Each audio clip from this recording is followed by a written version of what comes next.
Of course, you can print your fonts out using a printer, but for today's little exercise, I've gone the good old-fashioned way using pencil and paper. So I've sped up the video for this part because, yeah, I'm sure we all know how to draw.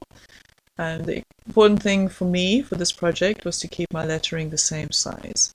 So to do that, I've given myself some guidelines and I'm working with those. The other important thing to remember for today's project anyway is that because I've got duplicate letters in the word subscribe, there's 2 S's and 2 B's, I only have to write one of those letters down because I'm going to be cutting out my letters and using them as templates to draw around.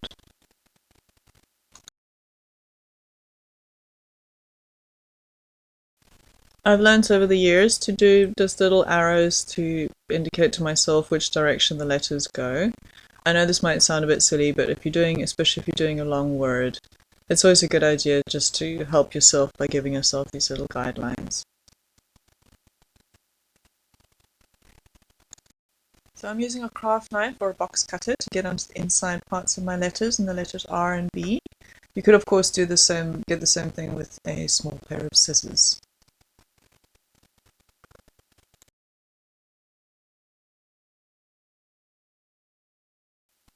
It's really important to measure out the length of your word and the gaps between the letters to make sure that your background fabric is big enough. Ironing everything might seem tedious, but it's incredibly important, especially if you're not using any applique paper or hemming tape, to make sure that all of your fabrics are completely straight, to make sure there's no bubbling in the fabrics when you're stitching them down. Use your water erasable marker or chalk, or thin chalk, to draw your letters onto your fabric.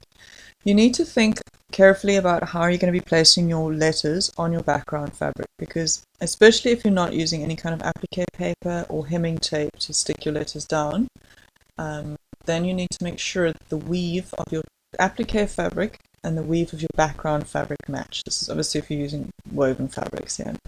This is very, very important, because if you've got one going at 45-degree angle and the other one's at a 90-degree angle, you're going to end up with bubbles and your fabrics are going to warp.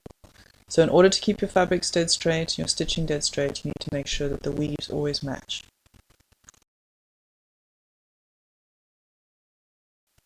Whenever possible, make sure that you've got a lot of extra space around where you're working.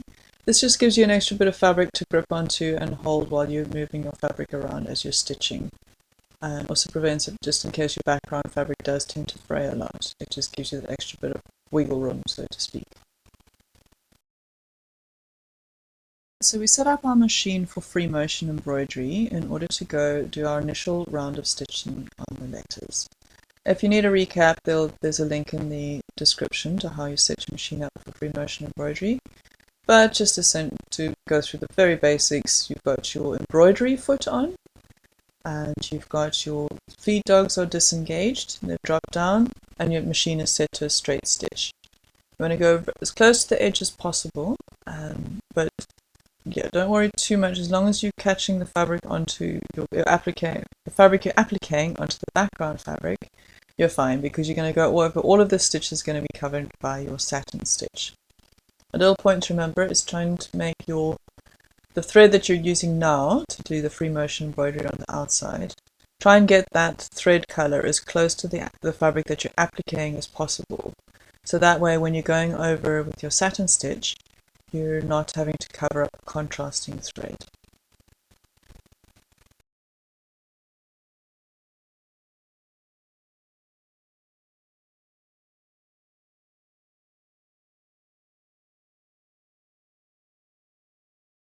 Handy little trick that I've picked up over the years. So if you want to get to the inside of a design and you don't necessarily want to stop and start your threads, move your fabric as little as possible in order to get your needle to the position it needs to be in, because you don't want to create any loops of thread at the back of the fabric. Then you use your scissors or a pen or your finger, and you just hold that top thread. You make a loop with the top thread and hold it tight, and then stitch around where you want it to be. So this will create a big loop of thread on the top that you can then trim off afterwards, and underneath the back of your work will remain quite neat. So it just helps to get to those little inside bits without having to stop and start and move your fabric each time. So when you've finished all your free motion embroidery, remember to trim your threads really well. So that when you're going over it with your satin stitch, you're creating as neat an edge as possible.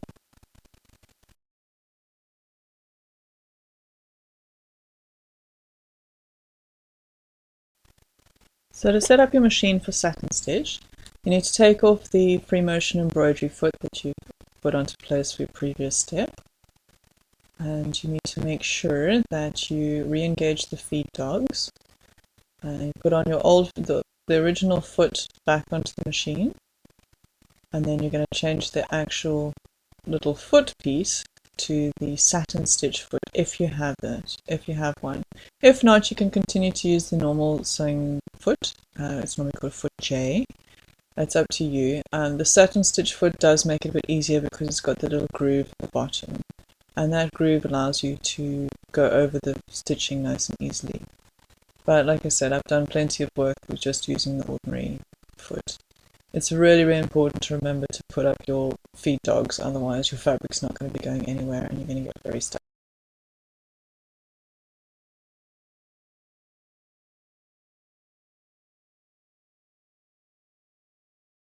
Next is going to be the basic setup of your machine, which is a zigzag stitch. If you have a setting for buttonhole that allows you to do straight lines of satin stitch, then set it to the buttonhole setting. Otherwise, set it to a stitch length somewhere between 0 and 1. The width will be determined by the fabric that you're appliquing down, and you want your tension slightly lower than normal to make sure that your top threads are always pulled to underneath your fabric.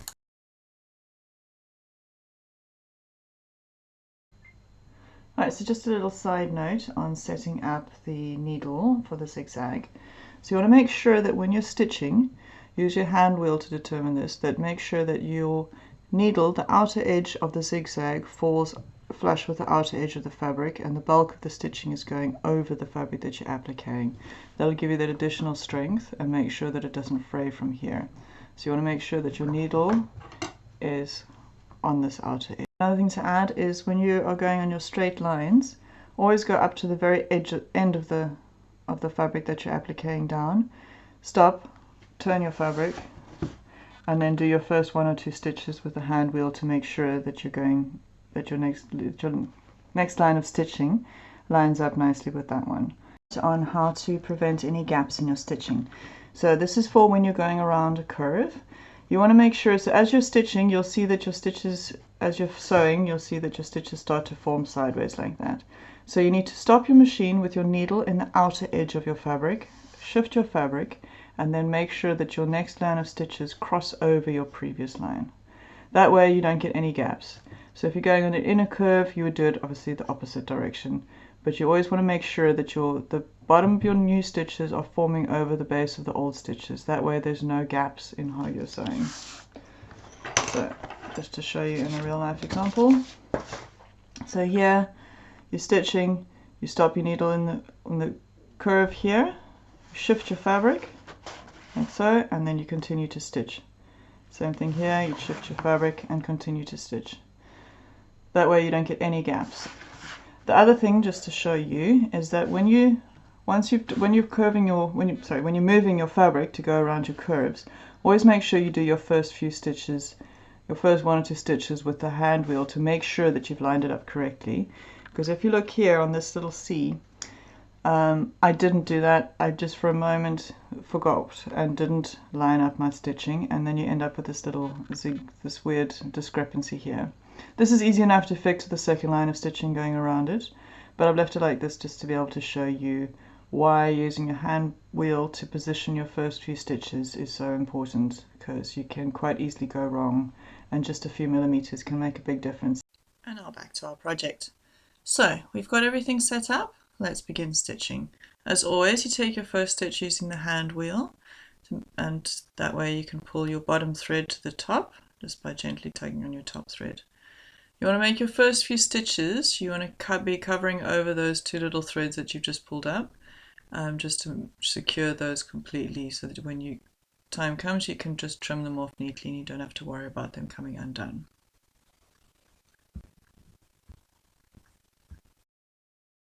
It's important when it comes to satin stitch to let the machine do what it needs to do. You can't move your fabric any faster, you can't make it sew any faster. It needs to go at its own pace so that the stitches are neat and even and they are covering the fabric as you want them to work. So don't try and rush this, just be patient and work slowly and carefully. Also, just to add that because I'm using quite thick denim and the fabric that I'm appliquing down is quite thick cotton, haven't used any form of backing fabric or iron-on interfacing to strengthen either of my fabrics, but this is just purely because of my background fabric being such thick denim. So you might want to, or you possibly need to put on an iron-on interfacing on the back of your fabric, and even using an embroidery hoop can also make your work much neater.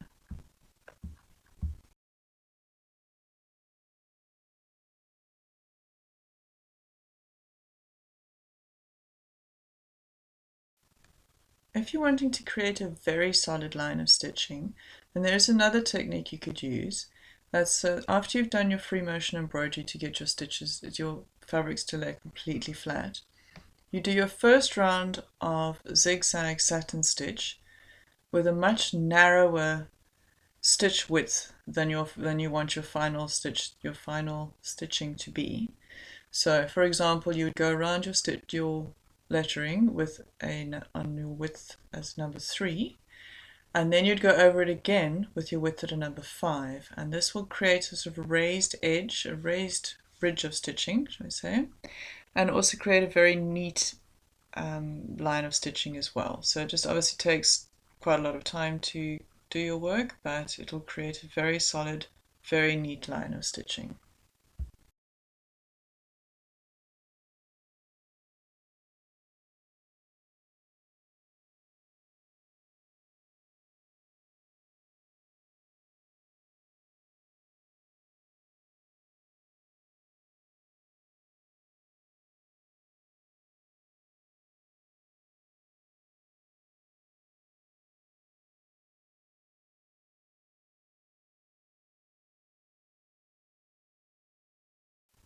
So you just want to continue going around your letters in this way. Remember, be calm, be patient. It takes a while for the machine to do the stitching, but your patience will pay off. And just remember to try and, when you're starting a letter, to allow your first few stitches to cover your initial starting threads and then trim them off neatly. And I find it easiest to trim the threads as I go, but that's entirely up to you how you'd like to do that.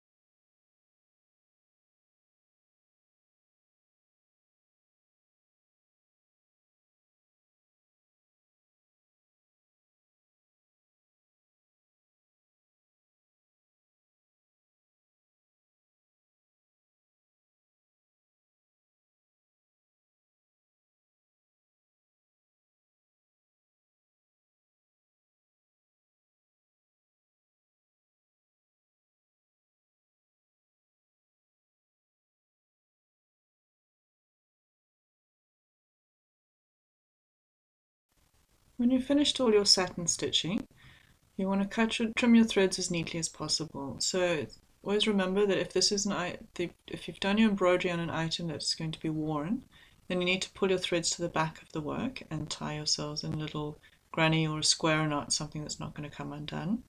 As my work today is purely for display purposes, I can cut my threads flush with my fabric.